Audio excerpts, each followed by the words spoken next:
and bitter and deeply disturbed. They were not permitted by our government to fight an all-out war for victory. Here is the testimony given under oath to congressional committees by our commanding generals in Korea. Mark Clark: I was not allowed to bomb the numerous bridges that were across the Yalu River and over which the enemy constantly poured his trucks and his munitions and his killers. Stratemeyer: you get in war to win it. You do not get in war to stand still and lose it. And we were required to lose it. We were not permitted to win. MacArthur: such a limitation upon the utilization of available military force to repel an enemy attack has no precedent either in our own history or, so far as I know, in the history of the world. It was a costly war. 54,246 Americans sacrificed their lives. There were 103,284 additional casualties. Becoming ever bolder in their seizure of power, the communists have moved into the Middle East, where they have established important beachheads, and on into the heartlands of the so-called Dark Continent of Africa. Here they are fomenting nationalistic revolts, gaining control of rebel forces, placing their agents in coalition governments. With much of the rest of the world either in their hands or easily within reach, the communists next set out to achieve the third step in Lenin's blueprint for world conquest, the encirclement of the United States. This required the establishment of Latin American bases. The Reds are today instigating student riots and governmental penetration in every South American nation. Much of their strength and most of their revolutionary activity in Latin America now originates in Cuba.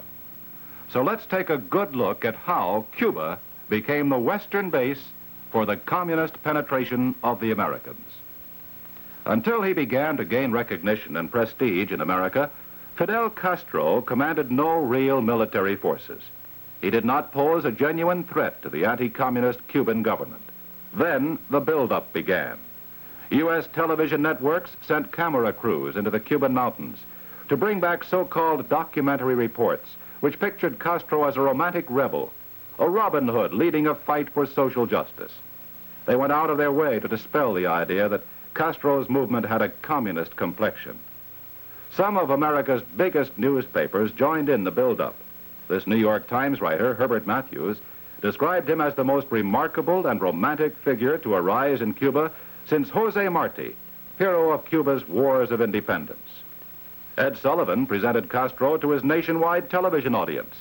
Sullivan said to Castro, "The people of the United States have great admiration for you and your men because you are in the real American tradition of George Washington." Sullivan much later retracted this statement. Qualified students of international communism were warning that Castro was himself a communist, or at least a long-time willing tool of world communism, and that many of the lieutenants surrounding him were known to be agents of international communism. Yet here the most widely circulated Catholic paper says, despite what you may have read, the Cuban rebels are not communists. There is absolutely no doubt about Fidel Castro. There is no communist indoctrination in the latest degree of communist propaganda. The Christian Century is probably the most widely distributed Protestant publication in America. In this article, Wild Ducks from Cuba, Castro is pictured as a political liberal, an agrarian reformer, rather than a socialist or communist agent. The atmosphere in America became a pro-Castro atmosphere. The bearded Fidel began to get arms and to recruit a larger following. Left-wingers and even voices in the U.S. Congress demanded that the United States withdraw all aid to the anti-communist Batista government, as had happened to the anti-communist Chiang Kai-shek preceding the fall of China to the Reds. At a crucial time in the Cuban conflict, our government ordered an embargo. Castro's agents working openly in Florida were able to obtain great volumes of fighting equipment. On January 1st, 1959, the Cuban anti-communist government fell. Castro took over.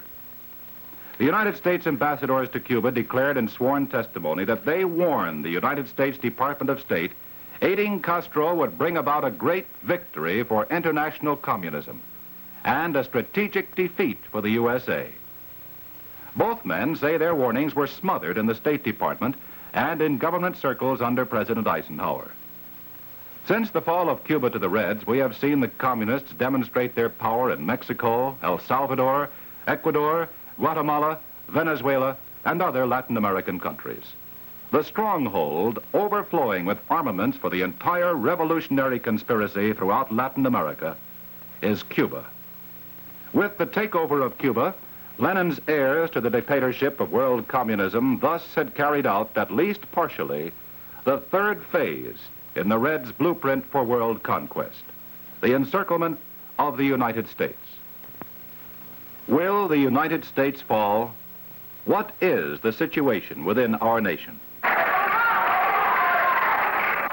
This is San Francisco, USA, and these are American university students rioting against the House Committee on Un-American Activities.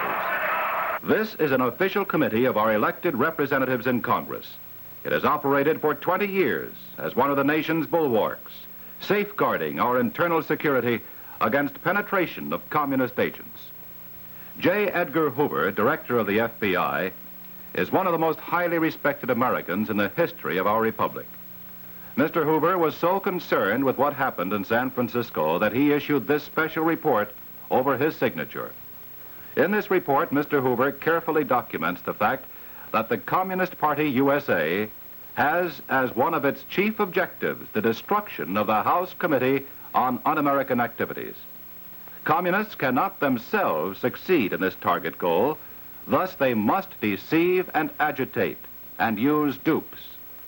Mr. Hoover shows how known communist agents infiltrated campuses in the San Francisco area, promoting and inciting more than 1,000 students to riot against the House Committee, just as the Reds have been controlling and using university students to accomplish their objectives in nations throughout the world.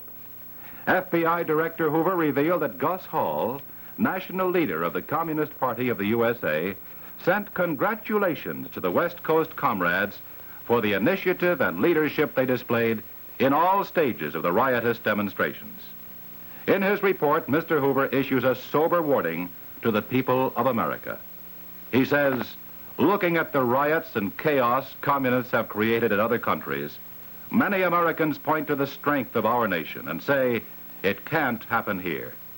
The communist success in San Francisco in May 1960 proves that it can happen here. Yes, it has happened here. The communists, we now know, hold great power in proportion to their numbers here.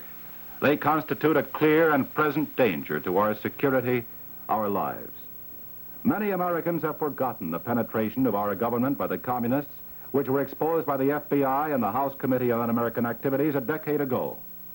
Alger Hiss, who had the confidence of an American president and access to vital secrets.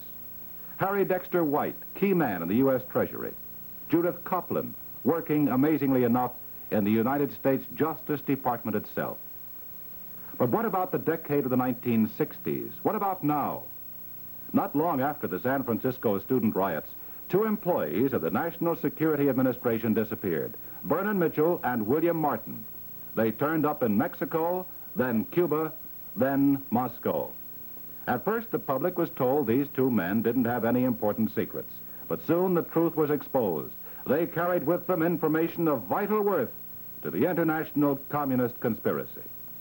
The FBI has exposed the enemy at work in all areas of our national life, and congressional committees have documented the fact that communists have penetrated a number of strategic labor unions, communications networks, some areas of our educational establishment, and some church organizations, our industries, our government, our legislative halls, our armed services.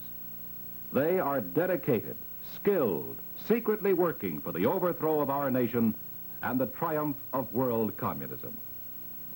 Early in 1961, Khrushchev told the communist leaders from throughout the world, as they gathered in Moscow for instructions in final strategy, that all-out military war would not be necessary. The victory of world communism is no longer far off, he said. Will this fantastic prediction come true? We are a nation of 180 million people, the vast majority of whom are almost totally uninformed or apathetic toward the true nature of our gravest problems. We have become a nation in which the responsibilities of citizenship are being ignored. We are encircled. The enemy is in our midst.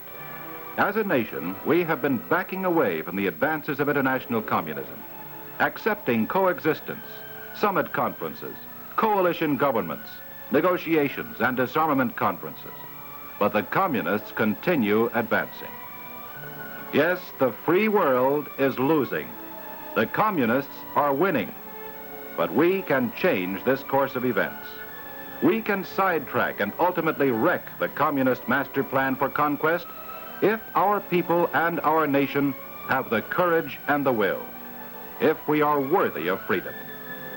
Our greatest obstacle has been that so many Americans haven't known we were at war, because the war has been an insidious one, a protracted war with the enemy advancing just a little here and a little there. To halt the massive march of communism, millions of Americans must be awakened to the facts presented in this film. We must awaken a new pride in patriotism, pride in our nation's past and in its great destiny ahead. Love of country is one of mankind's highest virtues. We must recreate an effective legal safeguard enabling our government to stamp out the communist fifth column which has penetrated the vitals of our nation. We must stiffen our citizens and our nation's diplomatic attitude toward the whole communist international conspiracy and the brutal despots who are leading it. We must arouse our friends and neighbors to a better understanding of the dangers inherent in the further centralization of our government. We must look with clear eyes at the true fact of our moral weakening, and in our homes, our churches, and our schools, build the caliber of moral leadership that a free people must achieve to remain free.